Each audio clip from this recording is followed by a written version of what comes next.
Some viewers may find the following video disturbing. Viewer discretion is advised.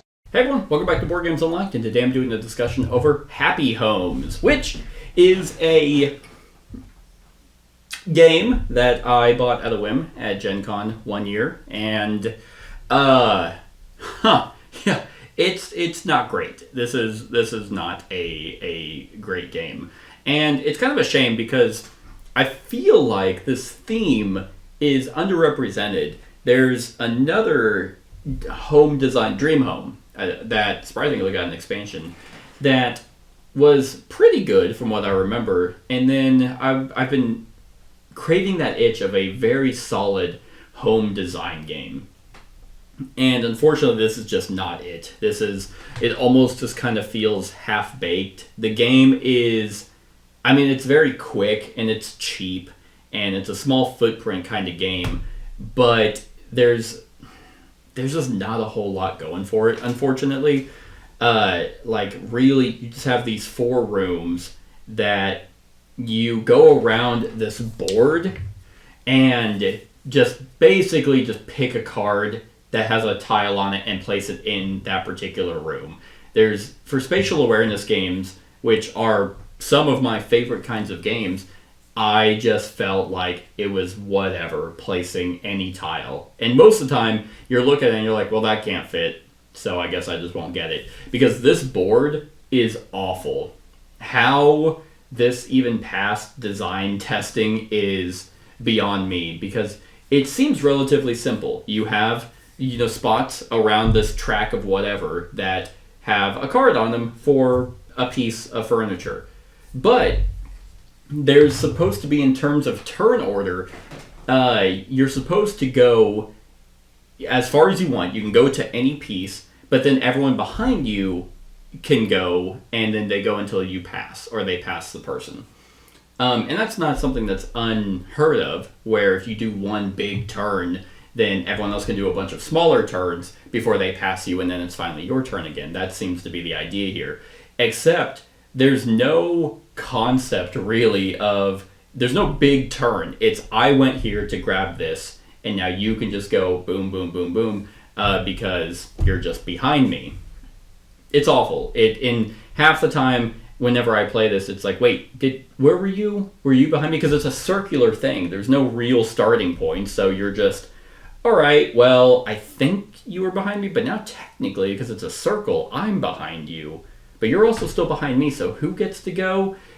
And it's so stupid.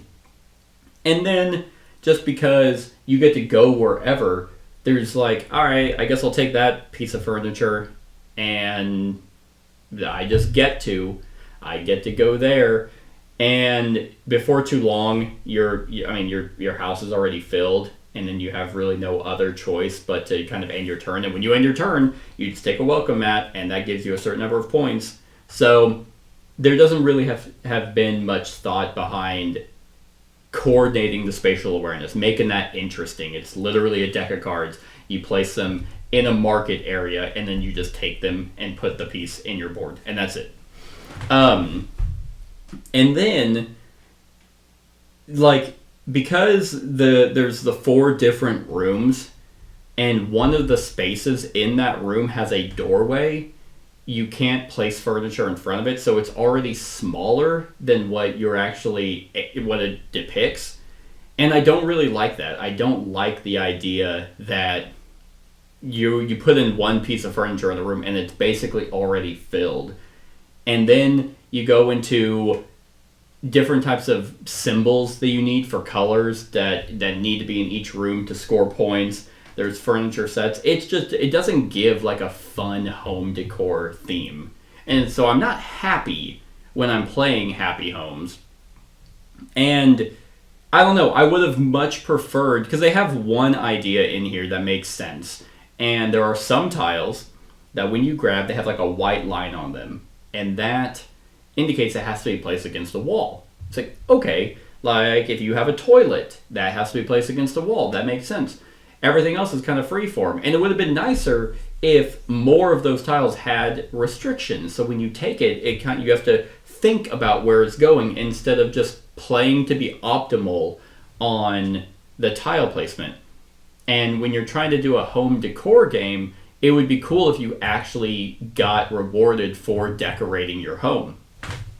Like, I can just think of other games that give you that building process that are still satisfactory. Yes, they're not going to be as simple as this game, but they still give you a rewarding feeling. And both of those are Castle of Mad King Ludwig and Suburbia. Like, both of those, you can also go with a theme. Every tile has thematic sense to it. And, well, I guess Castle of the Mad King Ludwig is wacky, but you get to be strategic with the ones you're placing. Here, again, there's nothing strategic about taking your meeple and going, woo, I'm going to go there and grab this, and then that just goes right here, and then that's a rug, because it's a bunch of different colors, and every rug is 2 colors, and so my house is just littered with rugs. Which it seems like there's like a 70s theme to it. Every piece of art in the game has like a 70s vibe to it. Which I guess maybe makes sense for the title, because in the 70s, that's when people were happy because they could afford homes.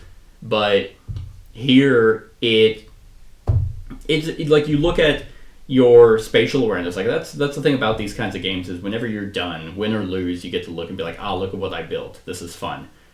I don't do that. There was nothing thematic or enticing to place things a certain way. I didn't get to look at my home and be like, okay, yeah, I didn't win, but haha, I have this. Like, look how great my living room looks.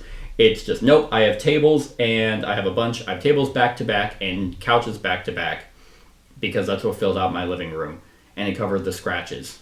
So it's like this game took the idea of a polyomino game and slapped a home theme on it and just sold it for $20. I don't even remember how much this was, but it wasn't that it definitely wasn't that expensive.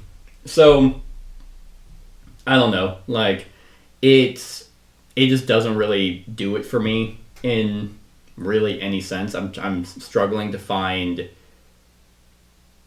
I mean, there are, like, the only thing that has rules to it that are unique are the plants, and the plants get a point. They're just always worth 1 point, but then for each empty space adjacent to it, it gets an extra point. So you could take a plant and just smack it in the middle of your room and be like, okay, that's the only thing. That kitchen over there, yeah, there's nothing in it except a plant, because it was worth 5 points now, because there's no empty. There's 4 empty spaces adjacent to it.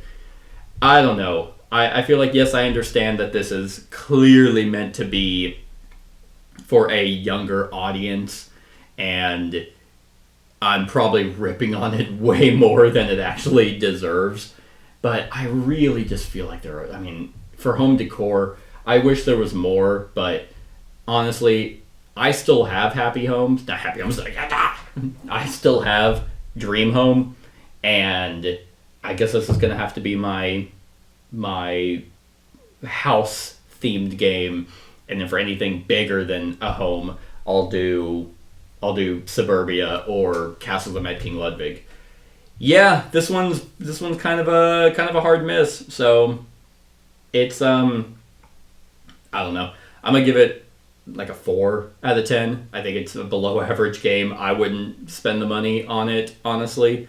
But it is what it is. It exists. So, I mean, I'm looking at it. It says age 7 or up. So I'm clearly, not that. Maybe there are other people out there who have younger kids that this might be a solid gateway game for them.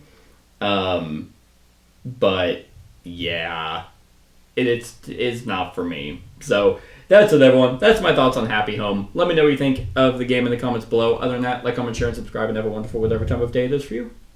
Hey everyone, thank you for watching, and I really hope that you enjoyed the video. If you would like to see more of my content, go ahead and click that subscribe button and the bell to be notified whenever I upload any new content. If you feel like supporting the channel, you can go ahead and click that Patreon link to be taken to my Patreon, and any help is truly appreciated.